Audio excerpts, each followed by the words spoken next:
জামিউ তিরমিজির হাদিস, আল্লাহ রসুল বলেন যদি কেউ এই জিলহজ মাসের প্রথম 9 দিন 1 তারিখ থেকে নিয়ে 9 তারিখ পর্যন্ত প্রতিদিনের রোজা 1 বছরের রোজার সমতুল্য সওয়াব, সুবহানাল্লাহ।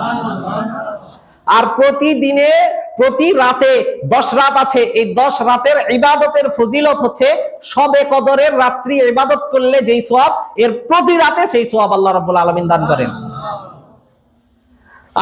এই হাদিস তিরমিজির হাদিস। আরেক হাদিসে আল্লাহ রাসূল সাল্লাল্লাহু আলাইহি ওয়াসাল্লাম বলেন, সাহাবায়ে কেরামকে বলেছেন, মাল আমালু ফি আইয়ামিন আফজালু মিনহা ফি হাযিহি। আল্লাহ রাসূল বলেন, ও আমার সাহাবায়ে কেরাম, আল্লাহর কাছে সবথেকে বেশি প্রিয় আমল এই 10 দিনের আমল, সবথেকে বেশি প্রিয় আল্লাহর কাছে এটা। সাহাবায়ে কেরাম অবাক হয়ে বলছেন, কি? সাহাবায়ে কেরামের প্রশ্ন আসলো, ইয়া রাসূলুল্লাহ, আমরা তো আল্লাহর রাস্তায় জিহাদ করি, আল্লাহর রাস্তায় নিজের জান মাল নিয়ে বের হয়ে যাই, হয়তো মারা যাব, শহীদ হয়ে যাব, আর নয় ভাগ্যে থাকলে ফিরে আসব।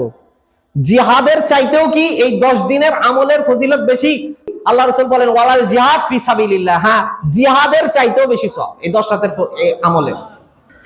আপনাদের সামনে যে আয়াত তেলাওয়াত করেছি, 30 পারা সূরা ফজরের প্রথম 2-3টি আয়াত তেলাওয়াত করেছি আপনাদের সামনে।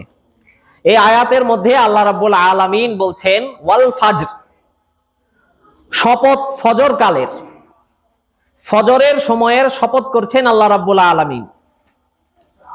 দ্বিতীয় আয়াতে আল্লাহ তাআলা বলেন, ওয়ালায়ালিন আশ, এবং 10 রাতের শপথ, ওয়াশ-শাফঈ ওয়াল ওয়াতর, এরপরে আল্লাহ বলেন জোর এবং বেজোরের শপথ। সাধারণত আমরা আমাদের পরিবেশে, সমাজে কোনো কথা যদি জোর দাবিতে বলতে চাই, কোনো কথা যদি জোরালো ভাবে বলতে চাই, তখন সেই কথা বলার আগে বা পরে আমরা কসম করে বলি। অনেক সময় আমাদের কথা অনেকে বুঝতে চায় না, শুনতে চায় না বা বিশ্বাস করে না, তখন আমরা বলি কিন্তু আল্লাহর কসম, মানে আমার কথাটা সঠিক, এটা গুরুত্ব বোঝানোর জন্য আমরা কসম করি। এটাই সাধারণত সমাজের প্রচলন। বাকি কসমের মাসআলা আলাদা। আমরা তো অনেক সময় চোখ ছুঁয়ে কসম করি, মাথায় হাত দিয়ে কসম করি, বাচ্চার মাথায় হাত দিয়ে কসম করি, এগুলো কিন্তু কসম করা যাবে না। কসম শুধু করা যাবে একমাত্র আল্লাহর নামে, তাও সত্য কসম, মিথ্যা নয়। এটা কসমের মাসআলা আলাদা, সেটা আলাদা বলছি। বাকি আমাদের যে বিষয় তা হচ্ছে, কসম যখন করে মানুষ, কোনো সময় কসম করে, সমাজে কোনো মানুষ কসম করে একটা কথা বলে, ওই সময় যখন সে তার কথার গুরুত্ব বুঝায়, সে তার কথা সত্য এটা বুঝানোর জন্য কসম করে বলে। আল্লাহ রাব্বুল আলামিন কোরআনের বিভিন্ন আয়াতে, বিভিন্ন সূরায়, বিভিন্ন বিষয়ে অনেক কথা বলার আগে আল্লাহ রাব্বুল আলামিন কসম করেছেন। বলেন তো, আল্লাহ রাব্বুল আলামিন এমনি যদি কোনো কথা বলে, সেই কথা কি মিথ্যা হওয়ার সামান্য পরিমাণও, যাররা পরিমাণ কোনো আশঙ্কা থাকে? না। এটা আমাদের ইয়াকিন, বিশ্বাস, আল্লাহ যা বলবেন, যেভাবে বলবেন, সেটা সেভাবেই সত্য। আমাদের বুঝে আসতেও পারে, নাও আসতে পারে, আমাদের ব্রেন, আমাদের বুঝ, এগুলো সামান্য। আল্লাহ যা বলবেন এটাই সত্য, কিন্তু আল্লাহ তারপরেও মানুষের ভাষায় মানুষকে বুঝাচ্ছে। কারণ মানুষ সাধারণত কোনো কথা জোরালো ভাবে বলতে গেলে কসম করে। আল্লাহ মানুষকে সামনের এই সূরার পরের আয়াতগুলো বলার আগে আল্লাহ তাআলা কসম করে বলছেন যে সামনে যা বলা হবে এগুলো অবশ্যই অবশ্যই অবশ্যই সত্য। দ্বিতীয় বিষয় আসেন, কসম যখন মানুষ করে, তখন ওই জিনিসের কসম করে যেই জিনিসটা মূল্যবান। যেরকম বললাম, সমাজের প্রচলন আমাদের মাথায় হাত রেখে কসম করা, বাচ্চার মাথায় হাত রেখে কসম করা, মা বাবার নামে কসম করা, সমাজে করে না? করে না? এটা তো একদমই জায়েজ নেই, নাজায়েজ, অবৈধ। কিন্তু মানুষ করে কেন? কারণ মানুষ যার নামে কসম করছে, এটা বোঝানোর জন্য যে আমি যার নামে কসম করছি তিনি আমার জন্য অনেক গুরুত্বপূর্ণ, তিনি আমার জন্য অনেক গুরুত্বপূর্ণ।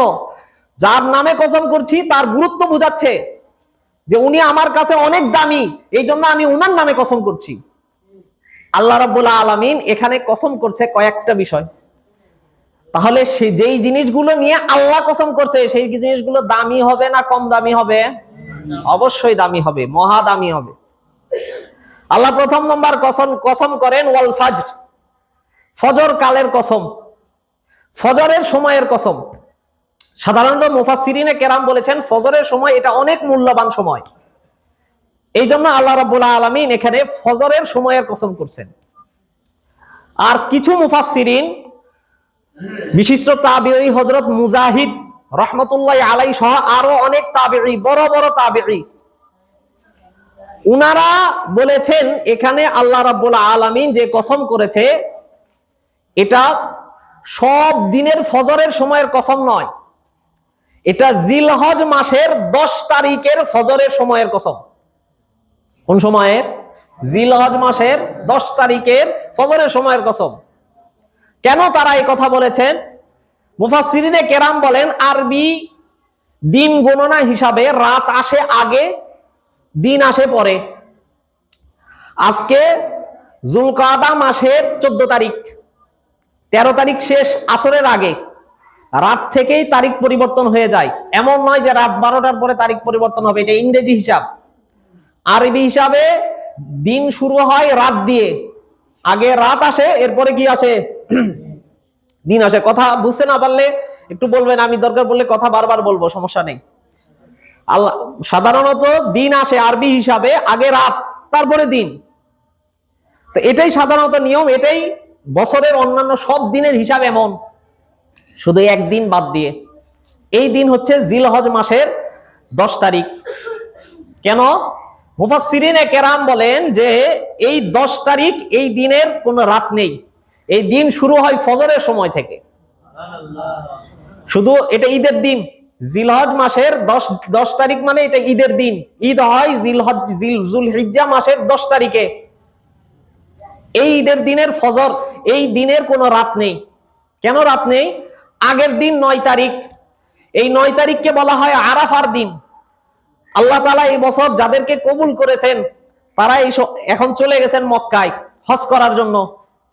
হজের যেটা সবচাইতে গুরুত্বপূর্ণ বিধান, এটা হচ্ছে আরাফার ময়দানে অবস্থান করা। এটা হজের ফরজ, এবং যতগুলো হজের বিধান আছে, হজে গিয়ে যতগুলো কাজ করতে হয়,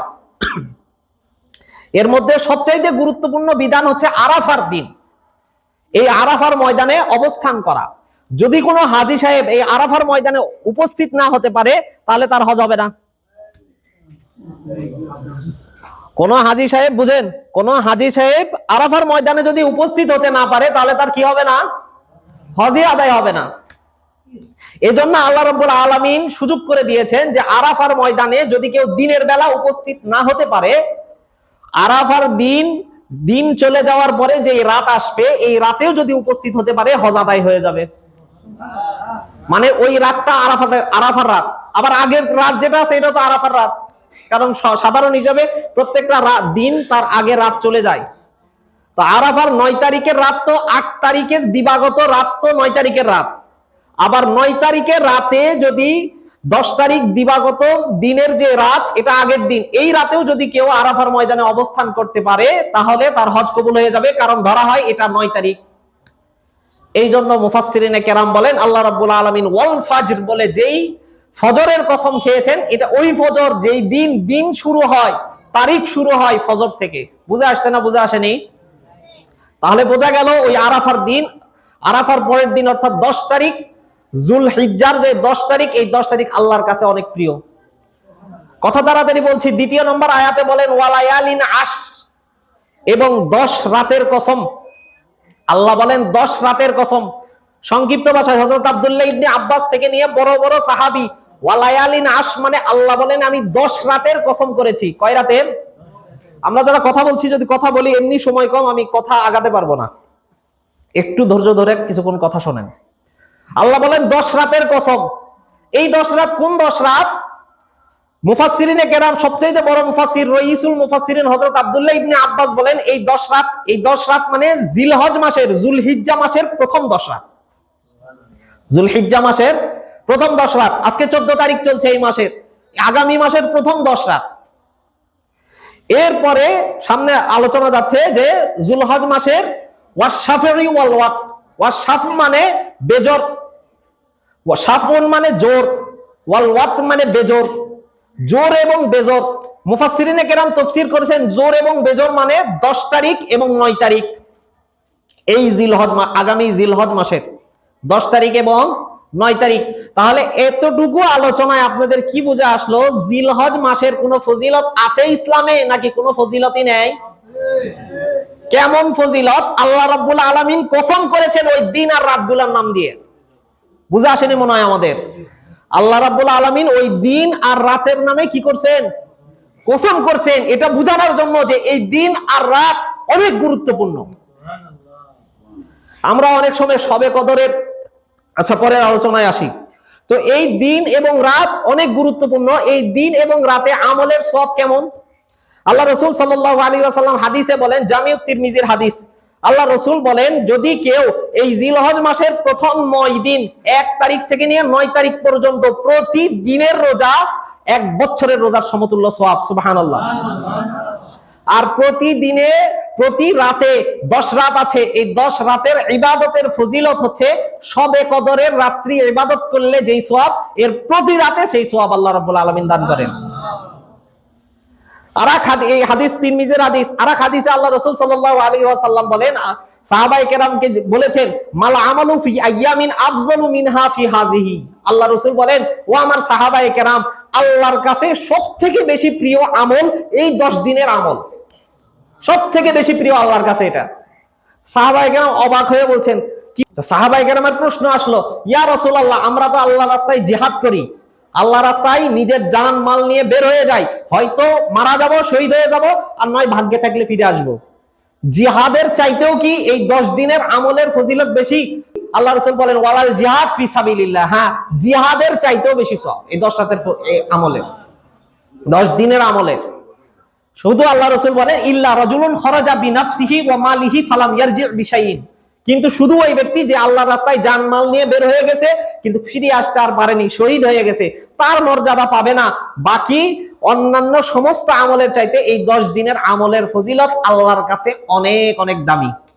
অথচ আমরা মুসলমান, মুসলিম সমাজ আমাদের, আমরা হয়তো জানিও না। দেখা যায় যে শাবান মাসে শবে বরাতের রাত, শবে বরাতের রাত্রে আমরা সারা রাত জেগে মসজিদে ইবাদত করি, সারা রাত জেগে মসজিদে নামাজ পড়ি। শবে কদরের, শবে বরাতের তুলনায়ও এই 10 রাতের ফজিলত কিন্তু আরো বেশি। এটা আমরা জানি না। ইসলাম সম্পর্কে আমাদের জ্ঞান কম, তো ইসলামের ব্যাপারে আমাদের মাঝে চর্চা কম, তো এই জন্য এগুলো আমরা বুঝি কম। এই 10 রাতের ফজিলত অথচ প্রত্যেকটা রাত আমাদের কাছ থেকে চলে যায়, আমরা খোঁজও রাখি না। রাতে হয়তো 2 রাকাত 4 রাকাত তাহাজ্জুদের নামাজ পড়ে শুভ, এটারও তৌফিক হয় না। একটু কোরআন পড়বো, এটারও জানি না।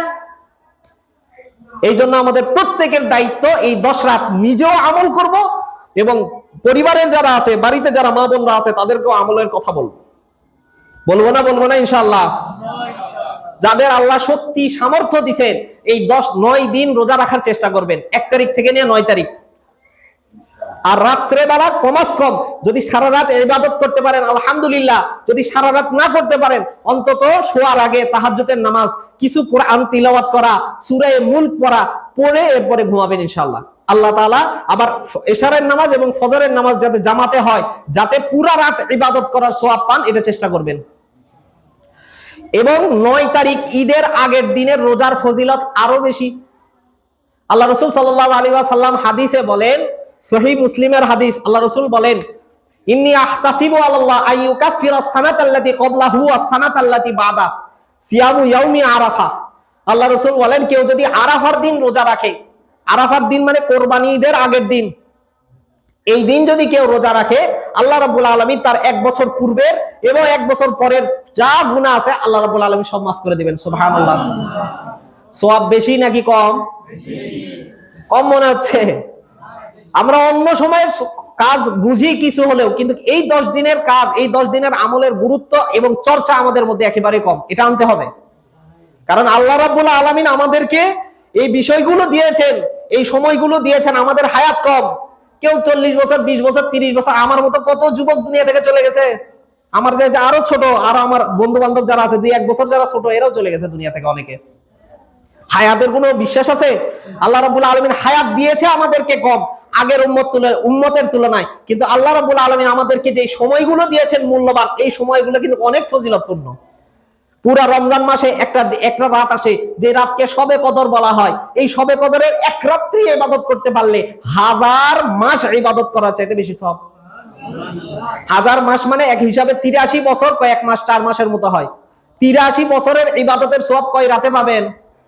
1 রাতে। আপনার হায়াত যদি হয় 30 বছর, 40 বছর, 50 বছর, তাহলে কত বছর আমলের সওয়াব পাবো আমরা। এই 10 দিনের প্রত্যেক রোজার ফজিলত এক হাদিস অনুযায়ী 1 বছরের রোজার সমতুল্য। তাহলে 9 রোজায় কত সওয়াব পাবো আমরা? 9 বছর। 9 বছর রোজা, 1 বছর ধারাবাহিক আমরা কয়জন আছি রোজা রাখি? রমজান মাসে এটাও রোজা রাখে না, ফরজ রোজা এটা অনেকে রাখে না, জানেন না মনে হয় আপনারা। অনেক মানুষ আছে রমজান মাস কি ভাই রোজা রাখো না, পুরো বছরে 12 মাসে 1 মাস রোজা রাখতে হয়, ওই ভাই পারি না, খিদা লাগে। এরকম হাট্টা গাট্টা উঁচা লম্বা মানুষ কিন্তু বলেন না রোজা রাখতে পারি না, খিদা লাগে। এগুলো হচ্ছে মনের দুষ্টামি আর শয়তানের ধোঁকা, এগুলো মানুষের জন্য। আল্লাহ আমাদেরকে হেফাজত করুন।